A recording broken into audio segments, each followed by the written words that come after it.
فاسألوا أهل الذكر إن كنتم لا تعلمون.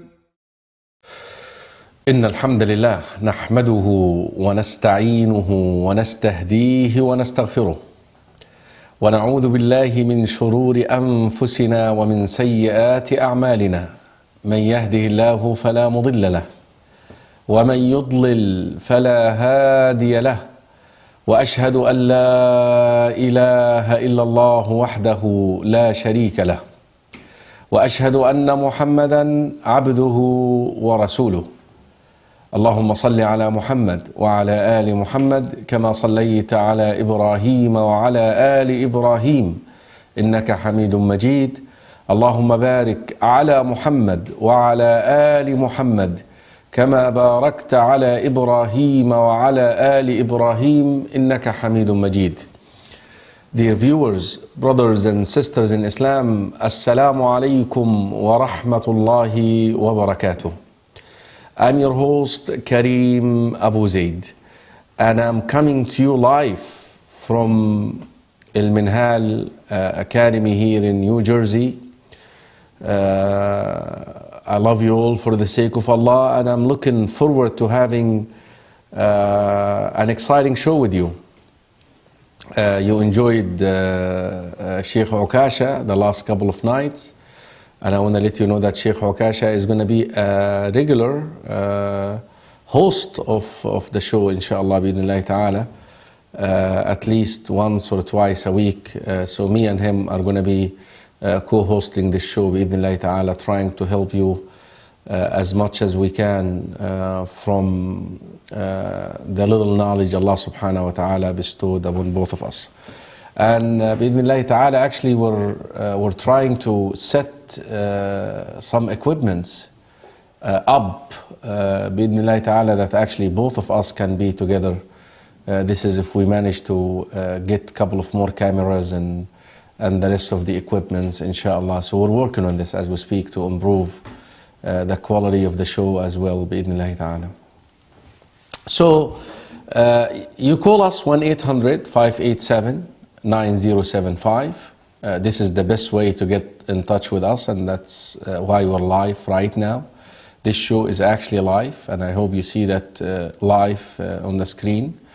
Again, 1-800-587-9075. 1-800-587-9075. The number is also shown on the screen. And you can also email us, karim@huda.tv or karim@islamqa.tv as well, bi'idhnillahi ta'ala.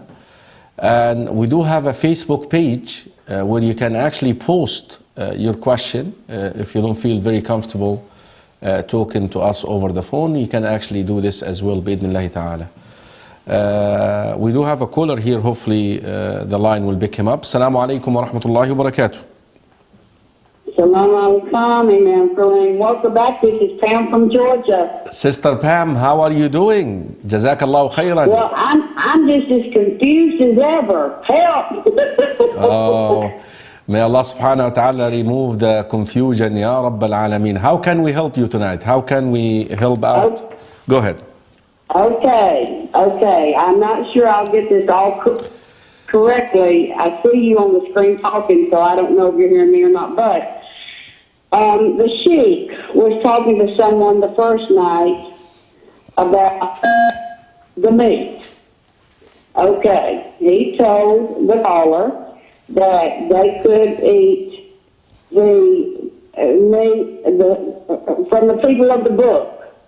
Now, I had a medical issue, and I talked with my imam here, and I said I've been told to eat a lot of red meat because of anemia and the blood and stuff like that.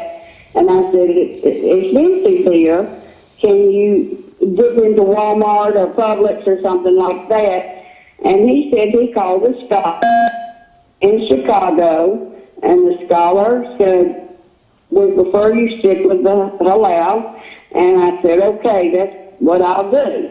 So now I'm listening to the sheikh on 2 nights ago, and then He said the people of the book. Well, now, I don't understand this because I know that the people of the book are the Jewish and the Christians, and they, the most of the time in the past, maybe they believed in one God, but now they're putting a partner with Allah, so they're not believing in one. So the way I interpreted it from him, and I don't have this knowledge, but it sounded like I could run off to Walmart and buy chicken or beef, or I could go to Sam's and get a pre-cooked chicken. In fact, I've heard people here say, oh, just say this meal lady and it's okay. And I don't agree with that, but I want to hear you. Talk to us. Okay. Please. Jazakallahu khairan. I call this question a $1 million question because we get asked this question all the time, and there are a lot of variations regarding the opinion. But certainly, I will address the subject tonight and try to remove the confusion. Bi-idhnillahi ta'ala. So allow me some time to pick up some more phone calls, and I will explore this subject and talk about it with the viewers tonight. Bi-idhnillahi ta'ala, Sister Pam. No, go ahead. And secondly, Imam, if you could address, since you're going to be talking about meat, if you could address the shrimp. Sure. I'd appreciate it. And have a good evening. Jazakallahu khairan, barakallah fiki, barakallah fiki. So I guess again that's the $1 million question, which is the meat. Of course, the shrimps and the fish is halal to eat. Alhamdulillah, we were clear on that. But the subject of meat, inshallah, we'll address it bi-idhnillahi ta'ala. I also want to let you know that I do have questions from previous. We do have a brother who actually called the show earlier and left a message on Skype. Actually, he typed the message on Skype. He has also a question as well. We'll answer that. And we do have Facebook questions. Inshallah, we'll answer that as well. But please give us a call, 1-800-587-9075. That's the phone number. You can call us right now, and we will be taking your calls. Bi-idhnillahi ta'ala, the way that we normally do it is a half hour of phone taken or taken phones, and then furnishing the answers bi-idhnillahi ta'ala as soon as we're done with the half hour. I guess as I wait anxiously for your phone calls, again I want to remind you with the number 1-800-587-9075. Assalamu alaikum wa rahmatullahi wa barakatuh. Assalamu alaikum wa rahmatullahi wa barakatuh. Wa alaikum assalam wa rahmatullahi wa barakatuh. How are you, Sheikh Karim? Alhamdulillah, who's this? Alhamdulillah, this is Saeed from Colorado. Brother Saeed, how are you doing, and how is Colorado? I heard you had a blizzard the last couple of days. We got lots of snow. Oh, mashallah. I know I was laughing because I missed that heavy snow. We haven't seen it in New Jersey here, but I even some of the brothers sent me some pictures. And man, I said, man, this must be a heavy one. So, but I heard tomorrow, inshallah, it will be a better day for you, inshallah. Hopefully it will clear. That's the good thing about Colorado. The sun comes out and it clears right away. So that's good news, inshallah. Yeah, this is Allah's miracle. Alhamdulillah. And I heard you coming, inshallah, here, yeah. And November. And I was at Abu Bakr, and we were talking about you. We were remembering about you on the good days, and they said, so from now on, you'll be coming once a month, I heard. Inshallah, bi'idhnillah. I'm looking forward. Actually, on the 21st, 22nd, and 23rd, I will be actually in Denver doing the Right Belief series, the Believe in the Hereafter. So I look forward to seeing you in Masjid Umar. Inshallah, I'll be teaching this class. Bi-idhnillahi ta'ala. And I do have some exciting news also for the community, bi'idhnillah, that regarding the rec center that we spoke about last week. Inshallah, I think we do have some progress on this, and very exciting. I think things Dar al-Tawheed is doing very good, alhamdulillah. So I wish to see you, Saeed, inshallah, bi'idhnillah. Inshallah, I'm planning to come, inshallah. Please let the word go around, you know. Yeah. So Jazakallah khairan, barakallah fiik. Yeah, I got a few questions, if you don't mind, please. Sure, go ahead. Yeah, this is a simple. What is the Sharia law on Muslim people go by Christian nickname? And there's a person who was a Christian who reverted to Muslim. Does he have to change his name to the Muslim? This is the first question. And the second question, I get this sister, she's asking about like her husband, she gets along with the husband, but her husband's mother, she wants to get him divorced. Does the son needs to obey his mother, and what's the ruling about that?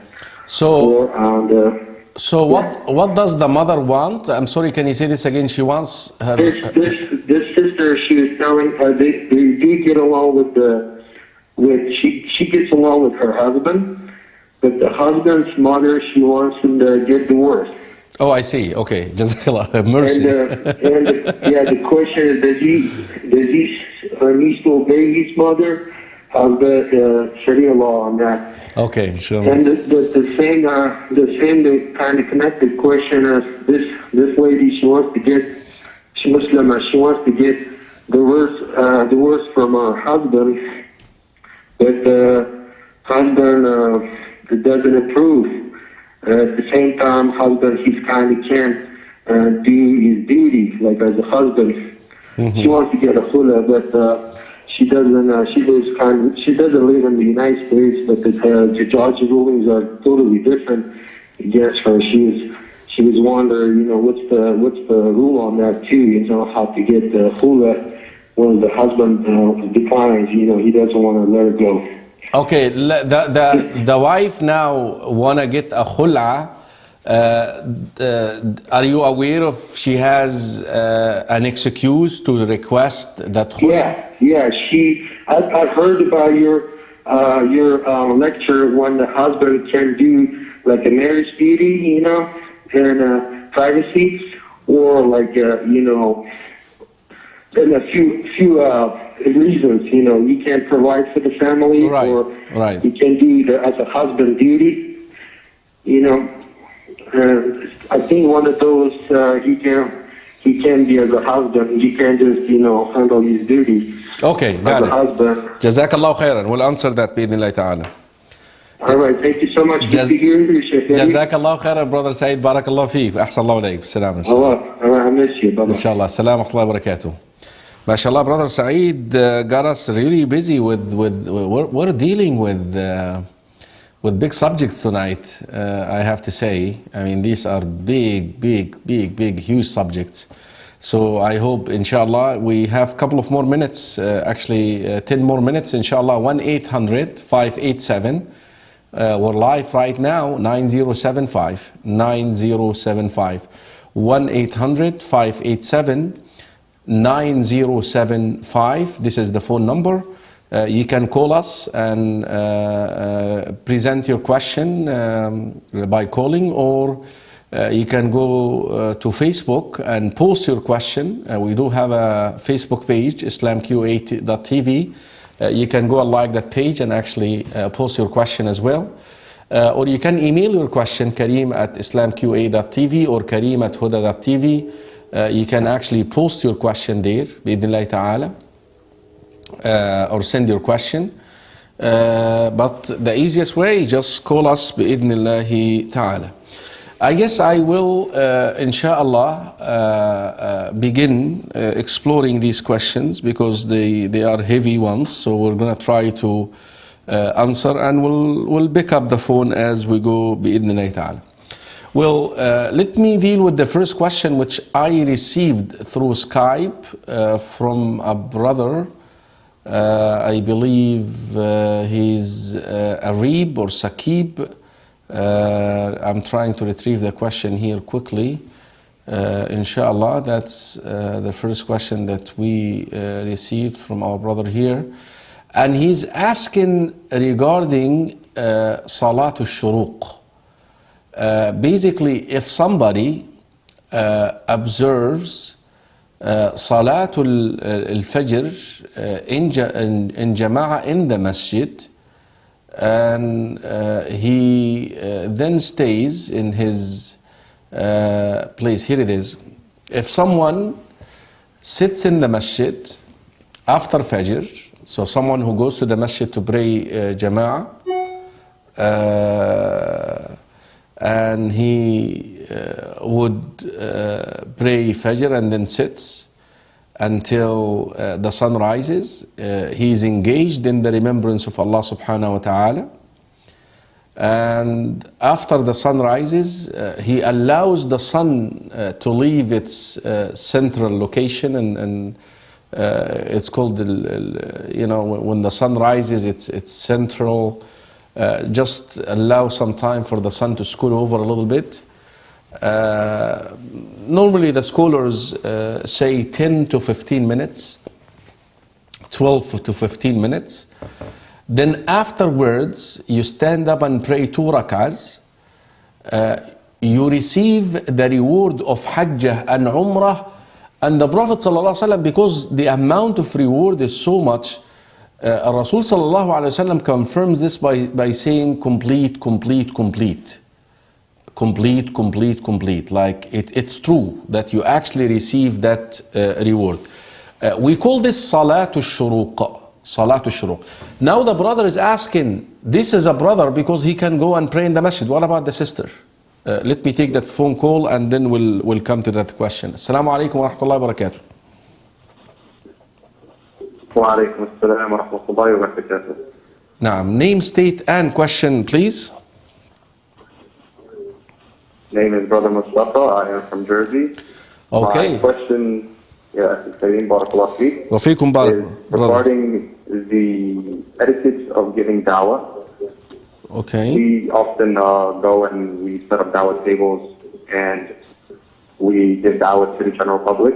Okay. And I'd like to know, I would say, is this from the sunnah to set up a dawah table and to speak to people? And if you could just touch on the etiquette of dawah, inshallah ta'ala. Jazakallah The khairan. second part of the question is it permissible to use comparative religion, quoting from the New Testament, the Old Testament, and linking it to the Quran and so forth, comparative religion in our dawah? Jazakallah khairan. That's a very good question. Barakallah feek, Brother Mustafa. Inshallah, we'll answer that. Jazakallah khairan. Barakallah feek. That's a very good question. Ahsanallahu ilayk. Inshallah, we'll answer this question. Again, dear viewers, 1-800-587-9075. You still have a chance. Please give us a call. I go back to... okay, it seems like when I want to answer the questions, then people call, which is fine. Assalamu alaikum wa rahmatullahi wa barakatuh. Assalamu alaikum. Okay, again. So we go back to brother, I believe his name is Ashfaq Ahmad, if I'm not mistaken. He's actually from Dubai. He's asking all the way from Dubai. So he's saying the brothers have this privilege that he is allowed to go and pray Fajr in the masjid. Of course, women are allowed too, but the best place for women to pray actually is in their homes. So how can the women get such a reward? The answer is simple. If the sister observes Salatul Fajr, and this is something that I always ask the brothers and sisters to designate a certain place in your homes and call it a masjid. I mean, it's not going to be a masjid, but this is the place where the family pray together. Like a little room. It's so beautiful to do this. And actually say this is the prayers area, designated just for the salah, for the remembrance of Allah subhanahu wa ta'ala. But let's say even if the sister does not have that already designated, if she wakes up and she prays Fajr, and then after she finishes Salatul Fajr, she sits in her place and engages in the remembrance of Allah subhanahu wa ta'ala until the sun rises, and then she waits the 12 to 15 minutes and she stands up and she observes those 2 rak'ahs, certainly she receives the reward. Why? Because sisters, the best place for them to pray is at their homes. So this is the answer to your question, our dear brother Ashfaq Ahmed, I believe. Ashfaq Ahmed from Dubai. That was his question, and alhamdulillah we have taken care of that. Let me go to Sister Pam. My dear sister, let's establish something here. In principle, Allah subhanahu wa ta'ala says, حُرِّمَتْ عَلَيْكُمُ الْمَيْتَةُ. And by the way, I have not heard what Sheikh Ukasha said to you. And you know, I'm certain that whatever he told you is based upon an evidence, knowing the Sheikh, and alhamdulillah, yani, so I have not heard his answer to you. So maybe you just need to separate what he told you for the time being, and let's establish something here and walk through it. And I'm sure at the end of the day, my message and his message will be almost identical. But let's establish something here first, the foundation of this, that Allah subhanahu wa ta'ala says, حُرِّمَتْ عَلَيْكُمُ الْمَيْتَةُ. The dead meat or the animals that died before being slaughtered is unlawful for you, is haram to eat. Is haram to eat. طيب. Here is another verse. This one is the 3rd verse in Surah Al-Ma'idah. حُرِّمَتْ عَلَيْكُمُ الْمَيْتَةُ وَالدَّمُ وَلَحْمُ الْخِنْزِيرِ وَمَا أُهِلَّ لِغَيْرِ اللَّهِ بِهِ والمنخنقة والموقودة والمتردية والنطيحة وما أكل السبع إلا ما ذكيتم. All of these are types of animals that died, which died without being slaughtered. Those are unlawful for us to eat. Another verse in Surah Al-An'am, Allah subhanahu wa ta'ala is addressing us by saying, وَلَا تَأْكُلُوا مِمَّا لَمْ يُذْكَرِ اسْمُ اللَّهِ عَلَيْهِ. Do not eat from that which Allah's name was not mentioned when it was slaughtered, the animal. Clear? By the way, this applies, these 2 verses apply to chicken, to cows, red meat, black meat, whatever you want to call it, all type of meats. طيب. Now, I want you to differentiate between the word dhabiha and the word halal. Because sometimes an animal or a meat that was not slaughtered the Muslim way can be halal. I hope I'm not confusing you here, but let's say this again. Try to differentiate between the word dhabiha, meaning it's not slaughtered according to the Islamic way, the Sharia. Now let's try to understand what is the Islamic way. What do we mean by the meat being slaughtered Islamically or according to the Sharia? Number 1, certain conditions.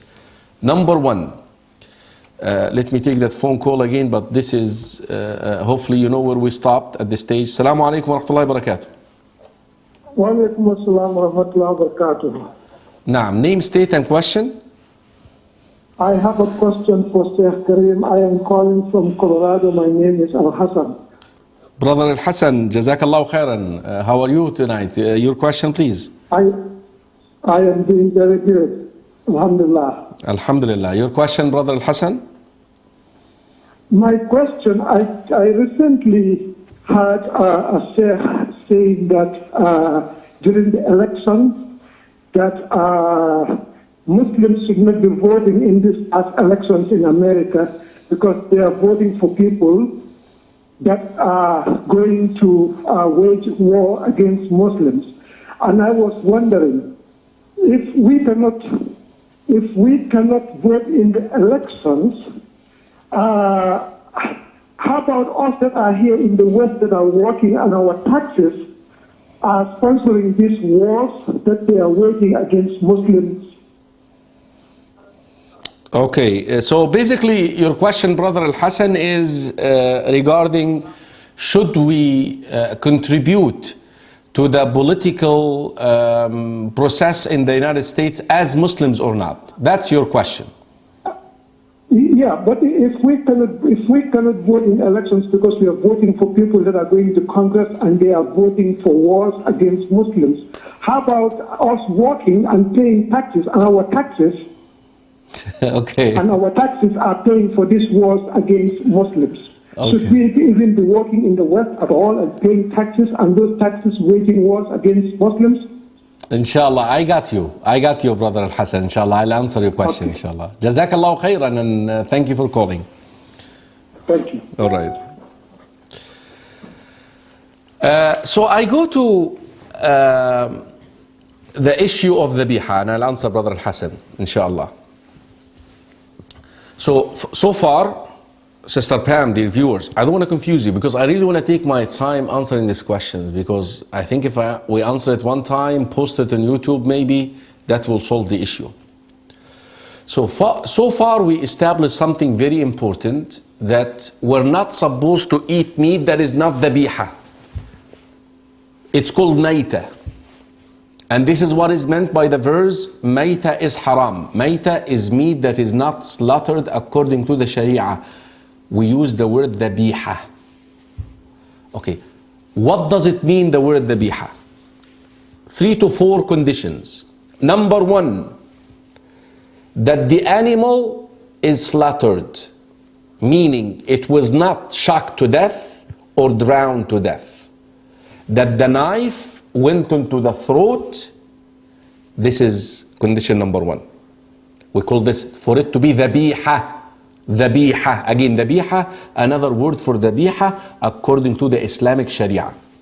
Number 2, the one who did the slaughtering is a Muslim or Christian or a Jew, with one restriction, that they did not mention the name of another deity while slaughtering. Number 3, the blood must drain out of the body after being slaughtered. So 3 conditions. Let's stick to that. So if you fulfill these 3 conditions, then that meat is called dhabiha.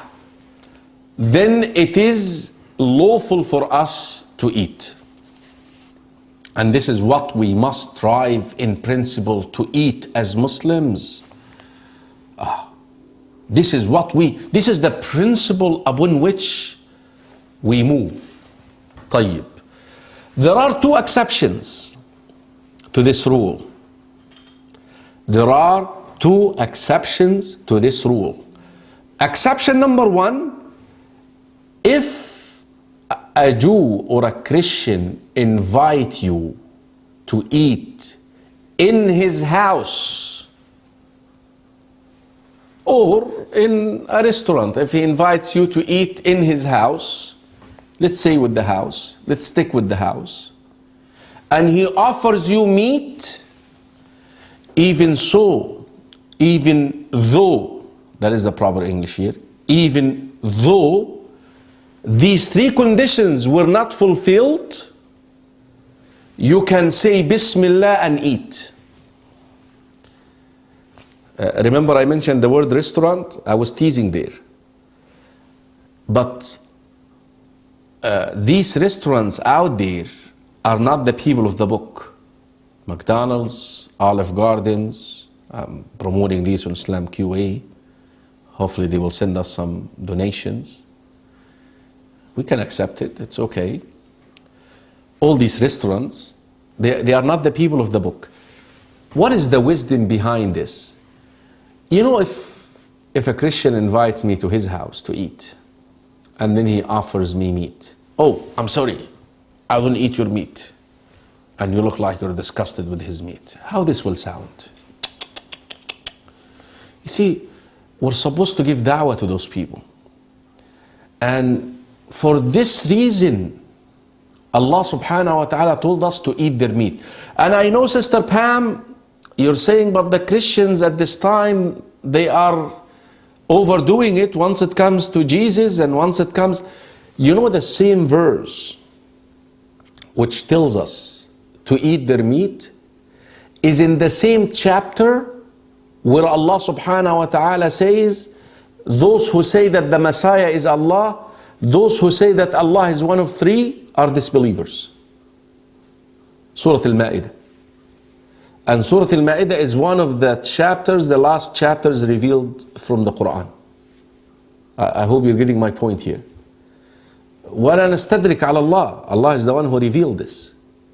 So, if a Christian or a Jew, that's the first exception. If a Christian or a Jew invite you to his house, to their house, not to the restaurant, to their house, nor the restaurants are people of the book, to their houses, to eat, just say Bismillah and eat their meat and don't ask whether these three conditions were fulfilled or not.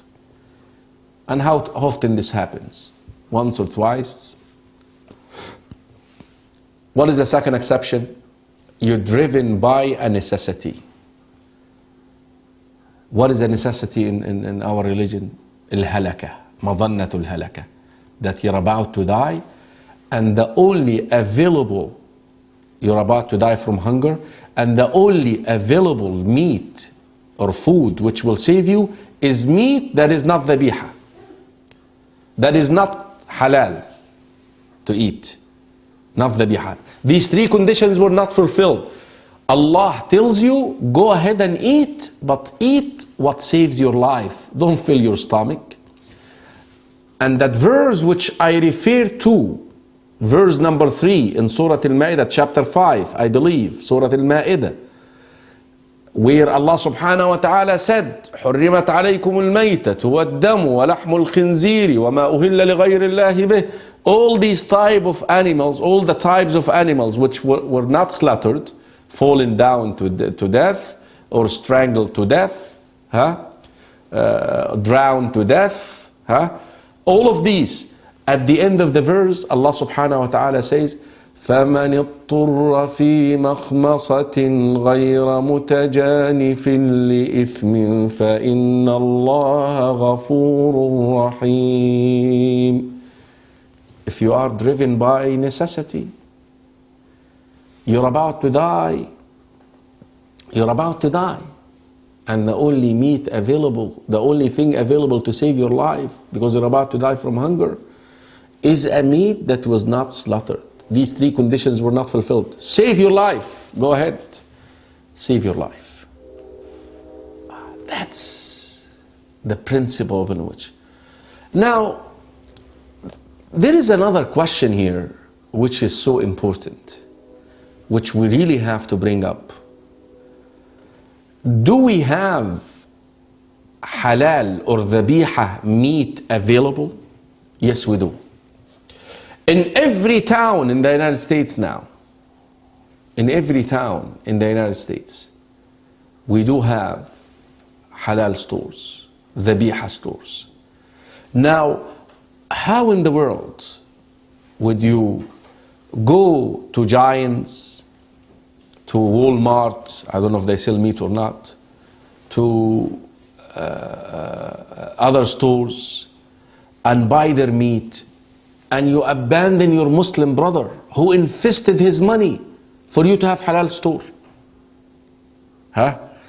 At least from that window, وَتَعَاوَنُوا عَلَى الْبِرِّ وَالتَّقْوَى وَلَا تَعَاوَنُوا عَلَى الْإِثْمِ وَالْعُدْوَانِ. You should go and try to Buy from your brother, help his business. Let the Muslim money circulate in the buckets of Muslims so they reinvest it. I want to tell you something. Brothers and sisters in Islam, we live in the United States and we're not going to go anywhere. A lot of us came here and it doesn't look like we're going to go anywhere for the time being. We're staying here. If not us, we had children.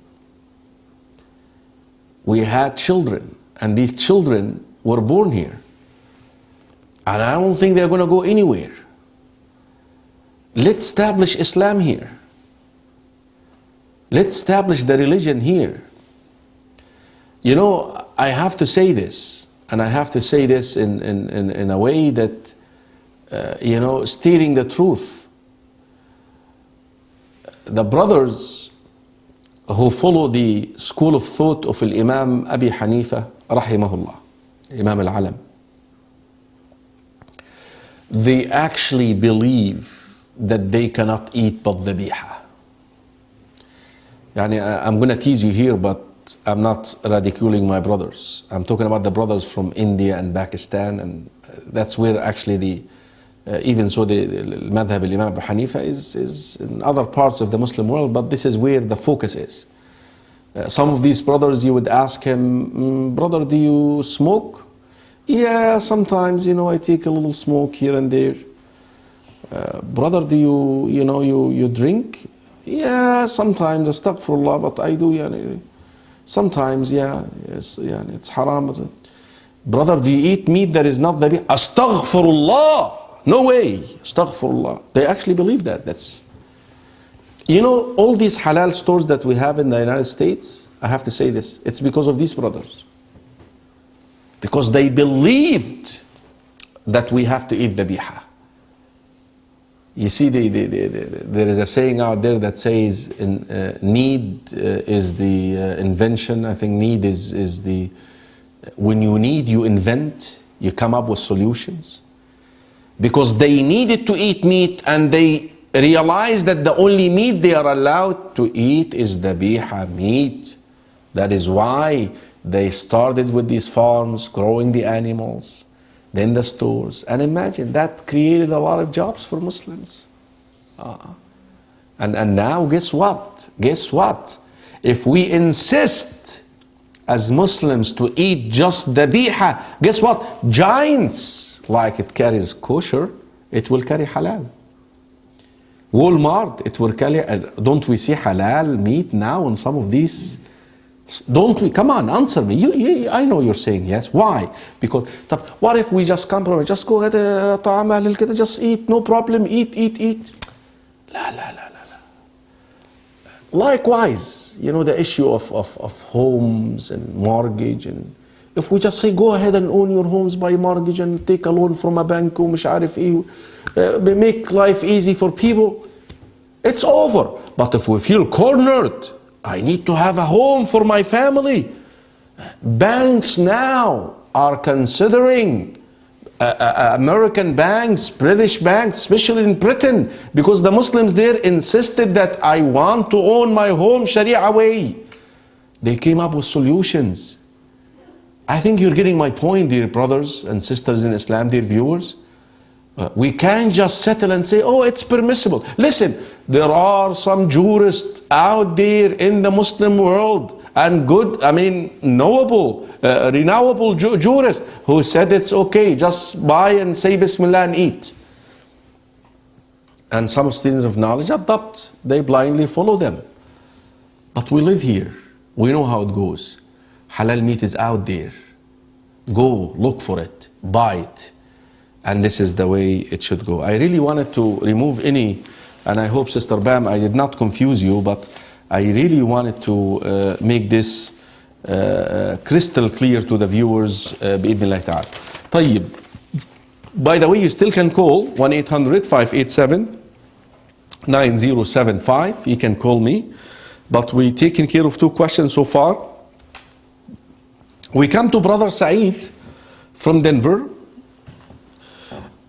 Muslims taking on nicknames of non-Muslims, especially if he has a Muslim name, like Muhammad turns into Mu, like Khalid turns into Calvin, I think, or whatever.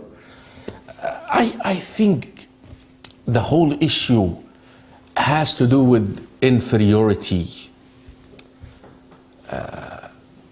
It's the identity of a Muslim. You know, we're supposed to present ourselves as Muslims where we live. Show that we are Muslims where we live. We cannot force people to be Muslims, but we're supposed to say, فَاشْهَدُوا بِأَنَّا مُسْلِمُونَ. Bear witness. See us, we're Muslims. Anytime a Muslim brother, a Muslim sister, who do hide their identity, you know, your name can be, you know, can convey your identity. The way that you dress. No one will mistake me for a Muslim, I'm telling you. I mean, the way that I look. If I go ahead and just clean my face and maybe put a suit and a tie, you know, I think it's over.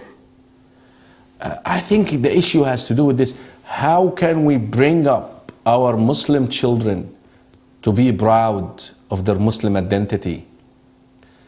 Brothers and sisters in Islam, Allah subhanahu wa ta'ala given us that we are the best nation ever came out to mankind. Kuntum khayra ummatin ukhrijat linnas. Why? Because you enjoy what is good, you forbid what is evil, and you believe in Allah subhanahu wa ta'ala. And this is what's happening right now.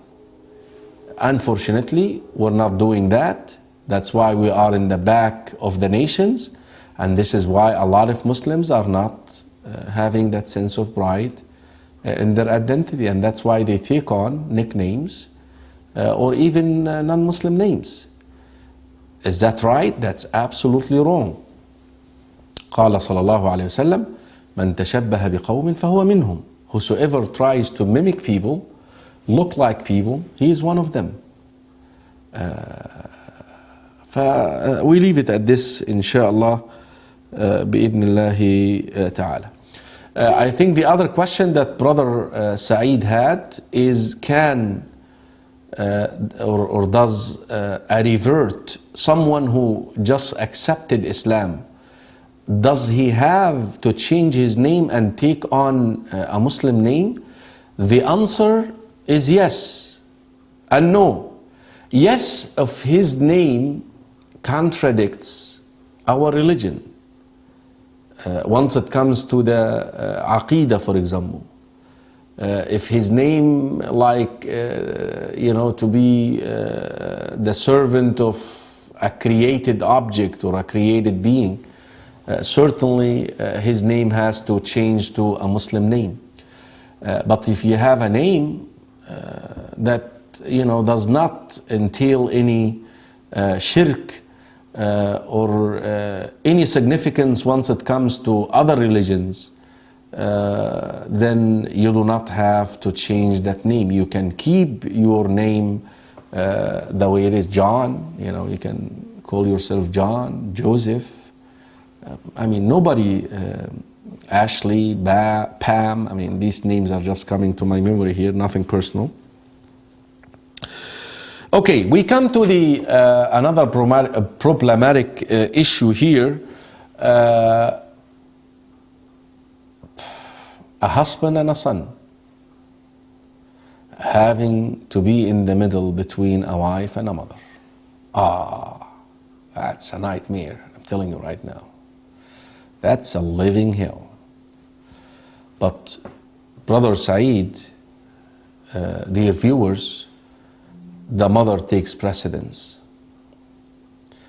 and the wife must help her husband fulfill that. I'm telling you, dear sister, I'm telling you, dear wife, help your husband to be dutiful to the mother, even if it comes at your expense. And likewise, your husband should also help you to be dutiful to your parents. Brothers and sisters in Islam, Allah subhanahu wa ta'ala placed a lot of significance to the subject of uquq, being undutiful to parents, and the importance of being dutiful to parents. Some parents are overdoing it, but yet this does not give you or me the premise at all to be mean to them. But with respect to your specific question, if a mother commands the son to divorce his wife, should he obey her? The answer is no. He should not. I mean, we do have a couple of occasions where fathers told their sons to divorce their wives, and they executed. We have the story of Ibrahim alayhi salatu wassalam when he visited his son Ismail, كما في حديث ابن عباس عند البخاري, and he told him to divorce his wife, and Ismail executed. We have the story of Abdullah ibn Umar and his father Umar ibn al-Khattab radiallahu anh. Umar said to Abdullah, divorce your wife, and Abdullah divorced his wife. Actually, after asking the Prophet sallallahu alaihi wasallam, he went to the Prophet and he said, my father is commanding me to divorce my wife, and I like my wife, I love my wife. Rasul said to Abdullah, ata' abak, obey your father. Now Imam Ahmad, when those two incidents were presented to him, the question came, can a parent, father or mother in this case, command the son to divorce his wife, and they have to do like Ismail and Abdullah? Ismail alayhi salatu wassalam, al-Nabi, and Abdullah radiallahu anhu, sahabi. You know what Imam Ahmad said? If the parent possesses the caliber of Ibrahim and Umar ibn Khattab, Ibrahim alayhi salatu wassalam, the prophet, the messenger, and Umar radiallahu anhu, the companion, and you know whose Umar is, and you know whose Ibrahim is. I mean, it should not be because of silly reasons, it has to be because of legitimate reasons. I think you get the message. We come to the other question here quickly, the question regarding khul'a. Listen, a woman is entitled to request a way out of the relationship, but dear sisters, watch it. Make sure that you possess a Sharia sanctioned reason. And I think our brother Saeed, mashallah, he remembers some of the things that I taught. You must have a legitimate reason. One of them is he's not able in bed. And you know what I'm talking about. Or he is simply unable to provide. Then you can request that. But other reasons, la. Because there is a warning out there with regard to women requesting khul'a. Khul'a is a divorce, but that comes from the women's side, that they are the hypocrites. المختلعات هم المنافقات أو كما قال صلى الله عليه وسلم حديث سنة ابن ماجه. والحديث الآخر, the other hadith, that she will not smell the odor of paradise. Imagine this, that a woman who requests khul'a from her husband will not smell the odor of paradise. Watch it. But yet you're entitled. Now, the procedure regarding this, you compromise your financial rights. Whatever he owes you financially, you compromise that. He's not going to pay that to you in a way. Hopefully we covered this بإذن الله تعالى. We come to our brother Mustafa, our New Jersey brother from New Jersey here. Brother Mustafa, mashallah, he is asking regarding the whether it is permissible to have a da'wah table. Come on, brother Mustafa. I mean, I know you're asking that question to stress the importance of that. Come on, brothers, come on, sisters. Wallahi, we're lacking. I love these brothers, and sometimes these sisters, of course, for the sake of Allah, who go in a weekend and set up in a mall and go out there and let non-Muslims know about you and explain Islam to them, and in a kind, nice way, in a smiley kind of, atmosphere. And you cannot imagine. So many people out there would love to learn about Islam. And that's a beautiful initiative, Brother Mustafa. That's a very good initiative. And remember the glad tidings which the Prophet ﷺ given to Ali ibn Abi Talib radiallahu anh, on the day of Khaybar, that if Allah guides through you one soul, it's better than the world and all what's in the world. Keep doing it. Etiquettes, I think the first etiquette that a Muslim who's calling to Allah needs to possess, that you realize with certainty, or with certainty, that you do not guide people. That you do not guide people. You only show them the way to Allah subhanahu wa ta'ala. But the one who guides them is Allah subhanahu wa ta'ala. If Allah said this to Rasulullah sallallahu alaihi wasallam, إِنَّكَ لَا تَهْدِي مَنْ أَحْبَبْتَ, you do not guide whom you please. And this was said with respect to his uncle. Rasulullah sallallahu alaihi wasallam wanted his uncle to be guided. You think you will guide people? You and me will guide people? Absolutely not. We will not guide people. But what we do is we show them the way. We show them the way to Allah. Now when we show them the way, we must show it with sweetness, with a smile, with wisdom. With wisdom. We cannot be mean. I think it's a big, important etiquette, and I would list this to be second. You need to differentiate between maqam al-da'wah wa maqam al-jihad. A lot of us, we mix the two. مقام الدعوة ادع إلى سبيل ربك بالحكمة والموعظة الحسنة وجادلهم بالتي هي أحسن. Call to the way of Allah using wisdom and counseling. Good counseling, good way, good preaching, fair preaching. That's a good way to translate it. Fair preaching.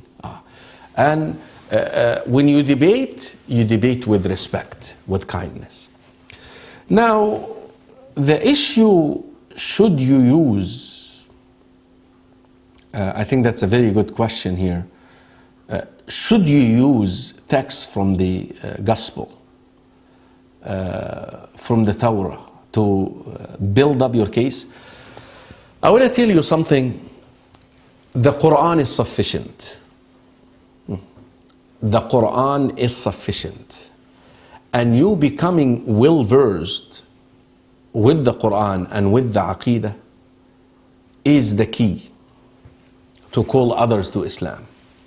And maybe that's the third etiquette that you should possess.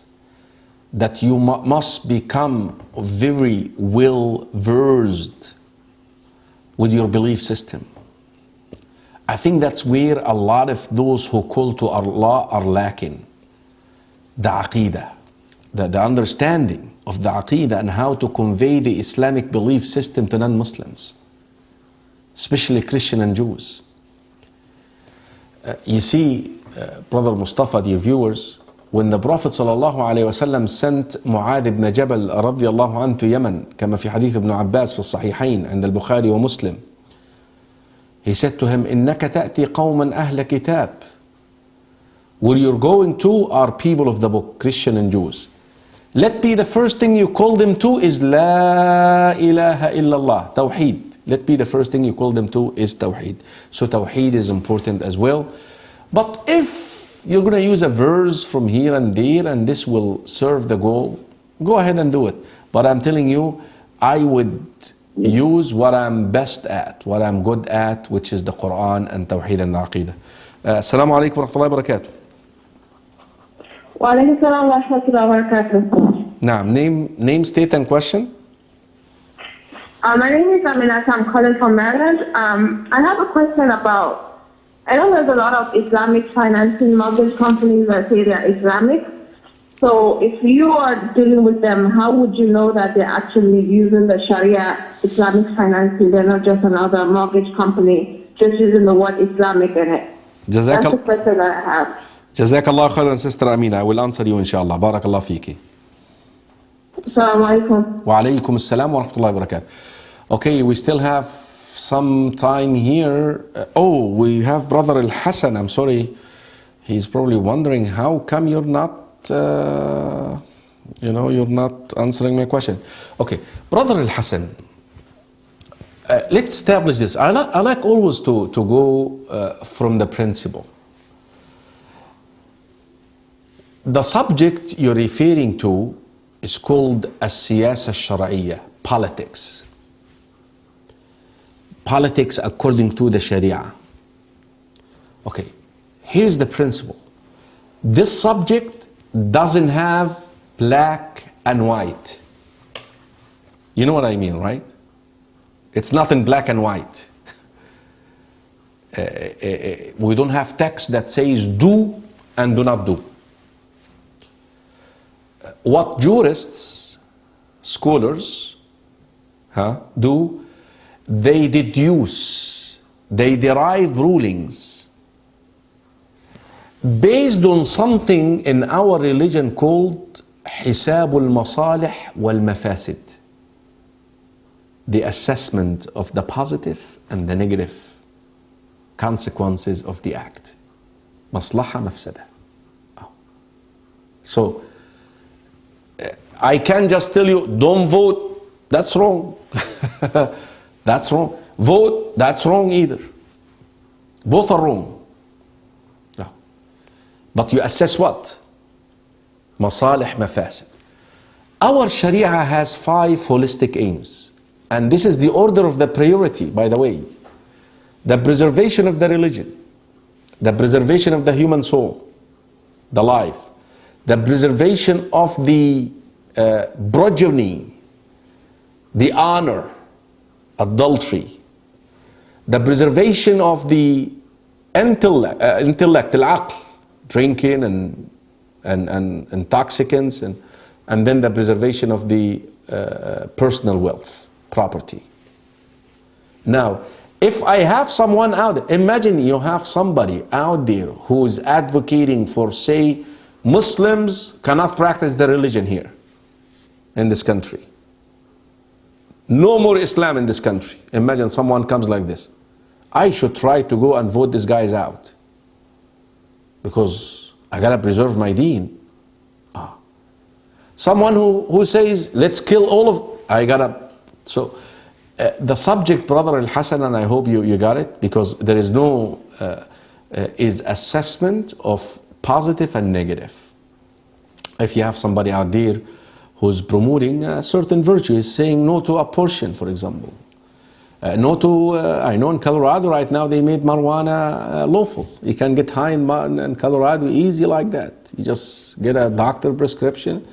I wish you have somebody who can come and say no to that, and this way you... This is the answer to your question, Brother Al-Hassan. Assalamu alaikum wa rahmatullahi wa barakatuh. Wa alaikum assalam wa rahmatullahi wa barakatuh. Naam, name, state and question? I don't have a question, Jack. My name is Abdul Mateen. I just wanted to give you salams. Remember when you were at PGMA Masjid? Oh. It's good to see that you're doing well. Alhamdulillah. Brother Abdul Mateen, how are you doing? MashaAllah. I remember you, MashaAllah. How are you? MashaAllah. MashaAllah, Sheikh. I'm doing okay, Alhamdulillah. How's everybody around you, the family? Everybody's doing well? Someone just emerged, a family member just emerged and wanted to present a question, and I wasn't prepared for that. But if you want to entertain it, we would appreciate it. Yeah, go ahead, inshallah. I would. That's why I'm here, to answer questions. But it's always a pleasure to hear your voice. Go ahead. What do you mean? What do you mean? Oh, it's 2 days. No, I don't understand. It has something to do with the burial, the grave, or the person itself? Oh, you mean something above the ground level? Yes. This is not permissible. Chef, it's concerning building, having stones or things above the cover as a marker, you mean, or just something?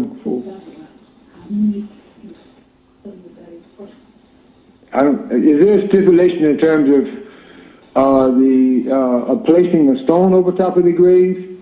A time stipulation within which you have to do that, or anything to that effect? I got you. I don't understand it.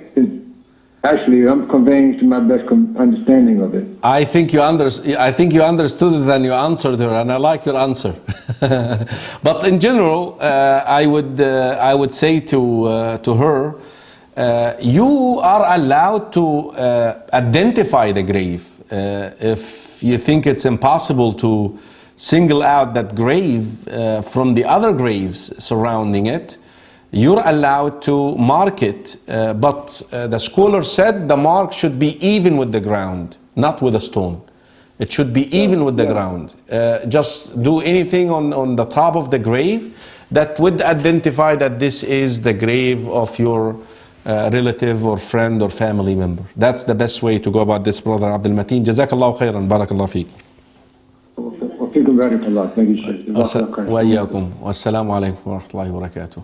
Okay, I think we have time for Sister Amina's, and if we have another caller, I will pick this up, or our time is approaching here, right? 2 more minutes, I was told. We'll see how it goes.